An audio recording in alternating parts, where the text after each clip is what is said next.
welcome back to In the Kitchen with Grace. Today we're having fun. We are making an Irish poke cake, and I love this recipe. It's super simple and easy to make. My daughter loves to help make these. Poke cakes are a very seasonal type cake, so whatever holiday or birthday, you can adjust the coloring to match whatever your theme is. We've got St. Patty's Day coming up, and we like to make this for St. Patrick's Day dessert. And I am starting today. I'm going to put all of the ingredients and the steps in the description below. Be sure to subscribe so you can get all of our recipes, easy, awesome recipes you can make at home, your family will love. I'm going to put the pin to this cake recipe in the description also. That way you can pin it and save it for later.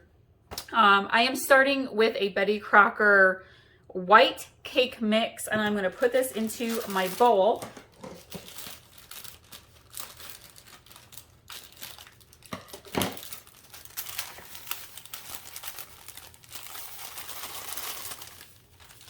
I have my tub of Cool Whip thawing out on my countertop right now, so make sure that you thaw your Cool Whip a little bit early so it's soft and easy for you to work with here in a little while.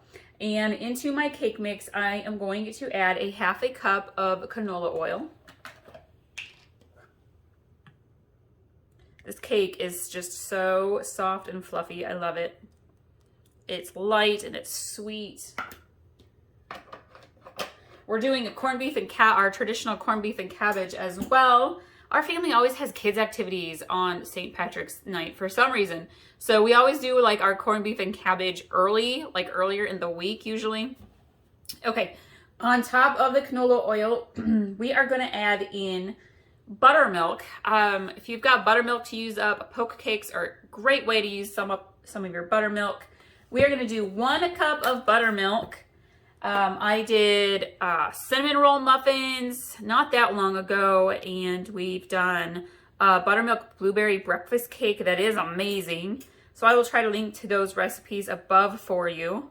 If not, you can go look them up in the search bar. Okay, now we're gonna add egg whites. So this recipe calls for 4 egg whites. You can use the whites from actual eggs.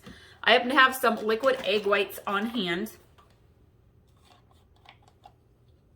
And for 1 egg, it's the equivalent of 3 tablespoons of liquid egg whites. So bear with me, this is gonna take a second because I need a 4 equivalent worth of egg whites. So I'm gonna do 12 tablespoons, which seems like a lot, but 1, 2, 3. See, there's 1 egg.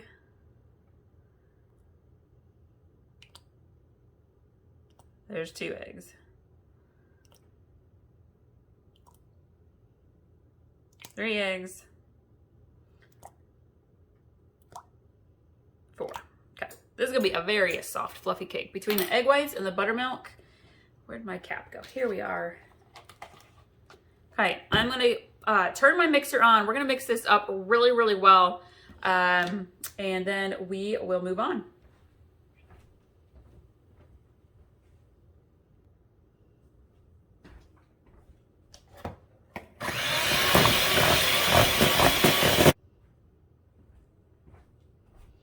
All right, so our cake batter is all mixed together really well. And I have grabbed my baking dish, 9x12, and I have greased it, or sprayed it with my cooking spray, and we are gonna pour the cake batter in, and you're just gonna bake this like you would a normal cake. You're gonna bake it at 350 degrees. Kind of depends on your oven. Mine takes, I don't know, 18 to 20 minutes or so. Do the toothpick test in the center. If you stick the toothpick in and it comes out clean, your cake is done and ready. Okay.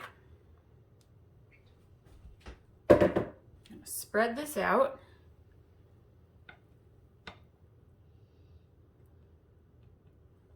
Make sure we get into the corners. Perfect. Make sure we're good and even. All right, we are gonna put this in the oven and let it start baking, and we are gonna work on the rest of our poke cake steps.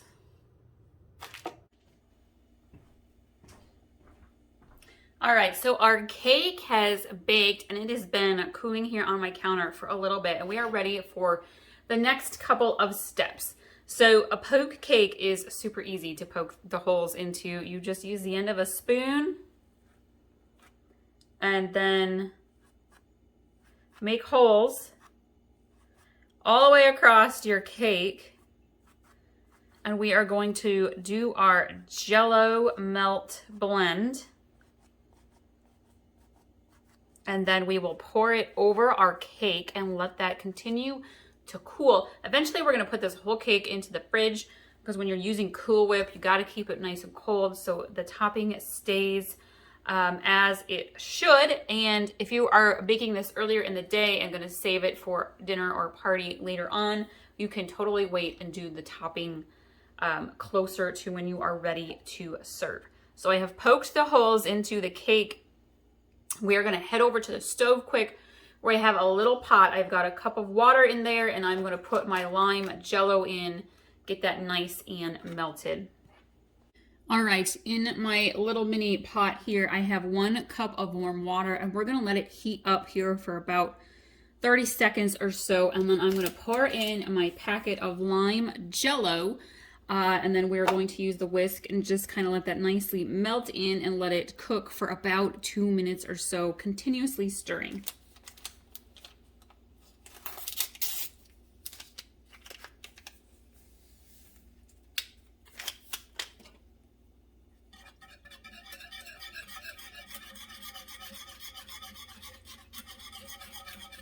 All right, so my water jello is just starting to boil, and I'm going to add in a 1/2 cup. I'm going to turn off the heat. We're going to add in 1/2 cup of cold water. I'm going to take this off the heat. I'm going to stir that really well.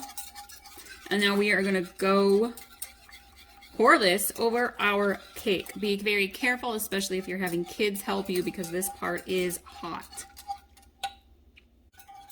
Okay, we are gonna gently, carefully, you don't want it to splash, pour this over your cake, particularly over the little holes, if you can. You can see that it's green, and it's gonna make my cake green, which is what we want.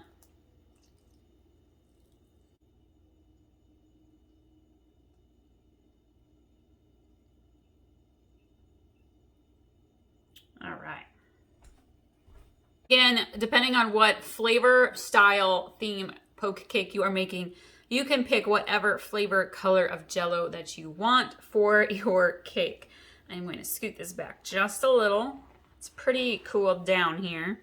We're going to work on our Cool Whip topping.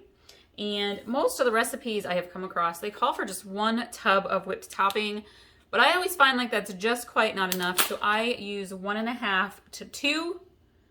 Usually when my kids are helping to make this, it ends up being 2 because they're grabbing spoons and, well, they're eating it right out of the bowl. So I'm going to put this into a bowl, a separate bowl that I can mix in.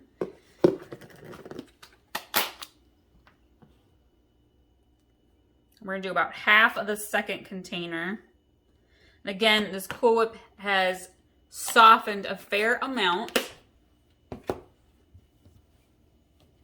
And I am going to add in, if you have a vanilla pudding packet, you can use that. I happen to have 1/2 of a cheesecake one on hand, so I'm just going to use it and use it up. And you're going to mix this into your Cool Whip. It just adds some texture and some flavor to the top. I'm just going to fold it in. Anytime you're using Cool Whip, fold. Along with very creamy frostings, you want to fold and not just like whip and whirl it together.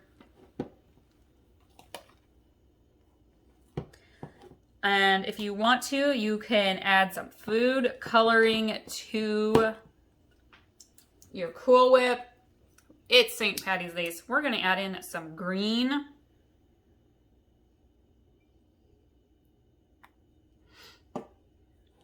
A little goes a long ways. Blend this nicely. This makes it fun. I love poke cakes. because the frosting colors are so vibrant.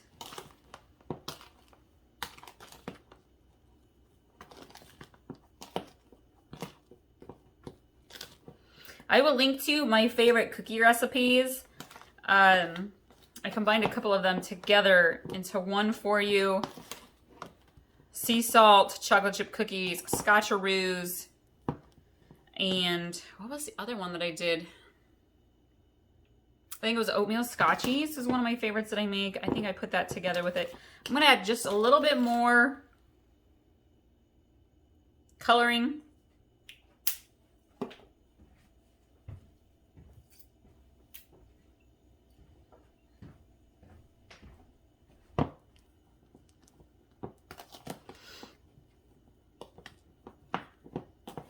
There we go. It might be a little bit, it's a kind of a light lime green, so it might be kind of hard to see in the lighting there, but it's definitely green.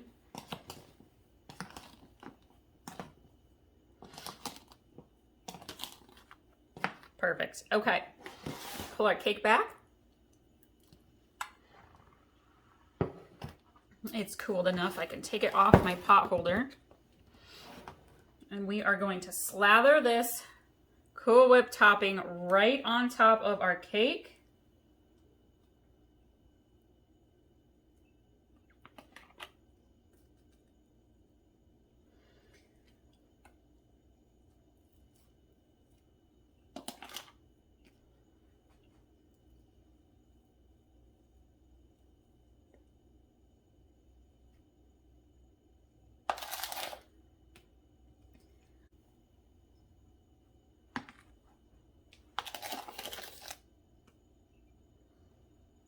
And you can see how my 1.5 containers of Cool Whip is really just about the right amount. I always feel like when you just use one, it's not quite enough.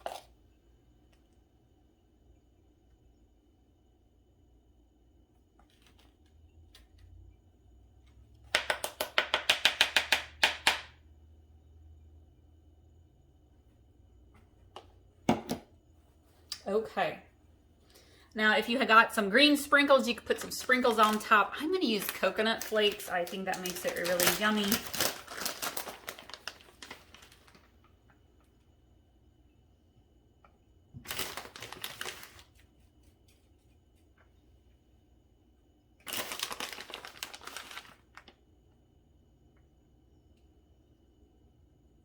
Perfect. There we go. We got Irish poke cake for St. Patrick's Day. Thank you all so much. I hope you love this recipe. Again, it's so versatile. You can make it whatever flavor and colors that you want. Thank you all for sharing this recipe, and we'll see y'all next time.